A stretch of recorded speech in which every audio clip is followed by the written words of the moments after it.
அதிகாரம் 23. சாராவின் இறப்பு, மூதாதையரின் கல்லறை. சாரா வாழ்ந்த ஆண்டுகள் 127. கானான் நாட்டிலுள்ள எபிரோன் என்ற கிரியத்து அர்பா நகரில் சாரா இறந்தார். சாராவுக்காக புலம்பி அழும் சடங்கிற்கென ஆபிரகாம் சென்றார். பிறகு சடலம் இருந்த இடத்தை விட்டு அவர் எழுந்து இத்தியரிடம் சென்று, நான் உங்களிடையே அந்நியனும் அகதியுமாயிருக்கிறேன். என் வீட்டில் இறந்தாரை நான் அடக்கம் செய்வதற்கான கல்லறை நிலத்தை உங்களுக்குரிய சொத்திலிருந்து எனக்கு விற்க முடியுமா என்று கேட்டார். இத்தியர் ஆபிரகாமுக்கு மறுமொழியாக, எம் தலைவரே கேளும். நீர் எங்களிடையே ஒரு வலிமைமிக்க தலைவராயிருக்கிறீர். எங்கள் கல்லறைகளுள் சிறந்த ஒன்றில் உமது வீட்டில் இறந்தாரை அடக்கம் செய்யலாம்.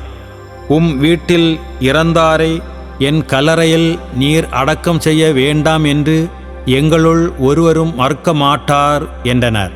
அப்போது ஆபிரகாம் எழுந்து அந்நாட்டு மக்களாகிய இத்தியர் முன் தாழ்ந்து வணங்கி அவர்களை நோக்கி, என் வீட்டில் இறந்தாரை நல்லடக்கம் செய்வதை நீங்கள் விரும்பினால் நான் சொல்வதை கேளுங்கள்.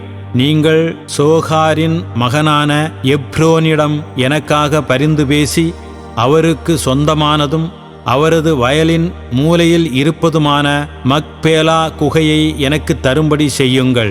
உங்களிடையே எனக்கு உடைமையான கல்லறை நிலம் இருக்குமாறு முழு விலைக்கு அதை எனக்கு விற்றுவிடும்படி கேளுங்கள் என்றார். இத்தியனான எப்ரோன் மற்ற இத்தியரோடு அமர்ந்திருந்தான். அவன் நகர வாயிலுக்கு வரும் இத்தியர் அனைவரும் கேட்கும்படி ஆபிரகாமை நோக்கி, வேண்டாம் என் தலைவரே, நான் சொல்வதை கேளும். நிலத்தையும் அதிலுள்ள குகையையும் நான் கொடுத்து விடுகிறேன். என் இனத்தார் முன்னிலையிலேயே அதை நான் உமக்கு கொடுத்து விடுகிறேன். வீட்டில் இறந்தாரை அங்கு அடக்கம் செய்வீராக என்றான். அப்போது ஆபிரகாம் அந்நாட்டு மக்கள் முன் தாழ்ந்து வணங்கி அவர்கள் கேட்கும்படியாக எப்ரோனை நோக்கி, நான் சொல்வதை தயவு செய்து கேளும். நிலத்திற்கான பணத்தை தருகிறேன், பெற்றுக்கொள்ளும். அப்பொழுதுதான் என் வீட்டில் இறந்தாரை அங்கு நான் அடக்கம் செய்வேன் என்றார். அதற்கு எப்ரோன் ஆபிரகாமை நோக்கி, என் தலைவரே, என் நிலம் 400 வெள்ளிக்காசுகள்தாம் பெறும். நமக்குள்ளே இது என்ன? வீட்டில் இறந்தாரை அடக்கம் செய்து கொள்ளும் என்றான்.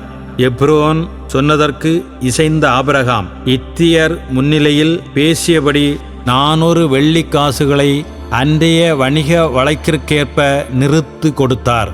இவ்வாறு மக்பேலாவில் மம்ரே அருகில் எப்ரோனுக்கு சொந்தமாயிருந்த நிலம், அதிலிருந்த குகை, நிலத்திலும் அதன் எல்லையை சுற்றிலும் இருந்த எல்லா மரங்கள் ஆகியவை நகர வாயிலுக்கு வரும் அனைத்து இத்தியர் முன்னிலையிலும் ஆபிரகாமுக்கு உடைமை ஆயின.